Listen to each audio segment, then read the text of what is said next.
Hello friends, आज हम बात करेंगे एनएसजी की, यानी नेशनल सिक्योरिटी गार्ड की, राष्ट्रीय सुरक्षा गार्ड। दरअसल जब दुनिया में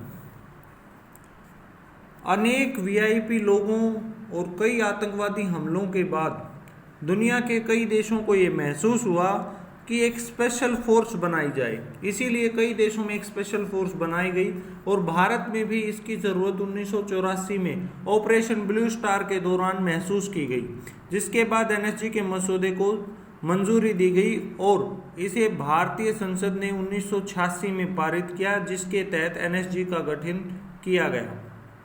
भारतीय संसद द्वारा इसे अधिनियमित कर दिया गया है। एनएसजी है क्या? एनएसजी जो है वो नेशनल सिक्योरिटी गार्ड भारत की एक विशेष प्रतिक्रिया यूनिट है जो मिनिस्ट्री ऑफ होम अफेयर्स यानी भारत के गृह मंत्रालय के अधीन काम करती है। ये इसका जो काम है ये केंद्रीय अर्धसैनिक बल के ढांचे के रूप में काम करती है। इसके अलावा जो इसका नेतृत्व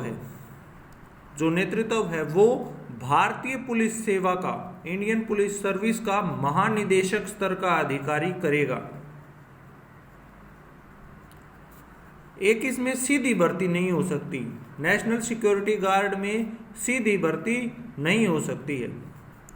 इसमें भारतीय सेना और भारतीय केंद्रीय सशस्त्र बलों से प्रतिनियुक्ति पर इसमें भर्ती की जा सकती है।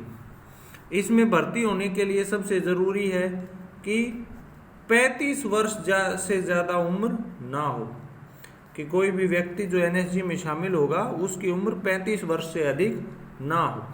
इसके अलावा ये जर्मनी की GSG 9 समूह पर आधारित है, जो जर्मनी में एक विशेष सुरक्षा समूह है, उसके आधार पर भारत में एनएसजी का गठन किया गया है। इसका जो हेडक्वार्टर है वो दिल्ली में है और आज एनएसजी में करीब 15,000 कर्मी हैं। एनएसजी के जवानों को 14 महीने के लिए हरियाणा के मानेसर में विशेष रूप से ट्रेनिंग दी जाती है। इसके अलावा 90 दिन की बेसिक ट्रेनिंग का भी प्रावधान किया गया है और इसकी ट्रेनिंग और ऑपरेशन का सारा जिम्मा भारतीय सेना से प्रतिनियुक्ति पर आए अफसरों के जिम्मे है। 2008 में जब मुंबई में आतंकवादी हमला हुआ था उसके बाद इसकी क्षेत्रीय इकाइयां भी बनाई गई, जो 5 हैं। वो हैं गांधीनगर गुजरात में, जहां 2002 में सोमनाथ मंदिर में आतंकवादी हमला हुआ था। इसके अलावा हैदराबाद में भी है इसकी एक ब्रांच, मुंबई में है और चेन्नई में है और इसके अलावा कोलकाता में। ये 5 क्षेत्रीय हेडक्वार्टर हैं एनएसजी के और इन 5 हेडक्वार्टर का जो नेतृत्व है वो भारतीय सेना का कर्नल रैंक का अधिकारी करेगा। इसके अलावा एनएसजी में एनडीबीसी नेशनल डाटा बॉम्ब सेंटर भी बनाया गया है, जिसे 1988 में बनाया गया था, ताकि दुनिया में हुए बॉम्ब धमाकों में कितना नुकसान हुआ इसका आकलन किया जा सके।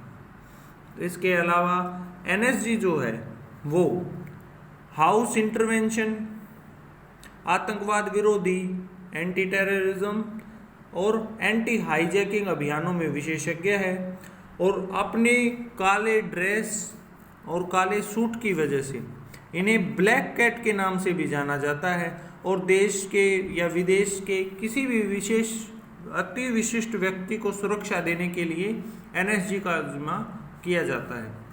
इसके अलावा एनएसजी ने कई ऑपरेशन किए हैं। 2002 में भी जब गुजरात में सोमनाथ मंदिर पर आतंकवादी हमला हुआ था तब एनएसजी ने इस काम किया। 2008 में मुंबई में हमला हुआ, 2016 में पठानकोट में हमला हुआ, तब भी एनएसजी के जवानों ने अपनी बहादुरी दिखाई है और एनएसजी के जवानों ने आज तक भारत का सिर हमेशा गर्व से ऊंचा रखा है। Thank you.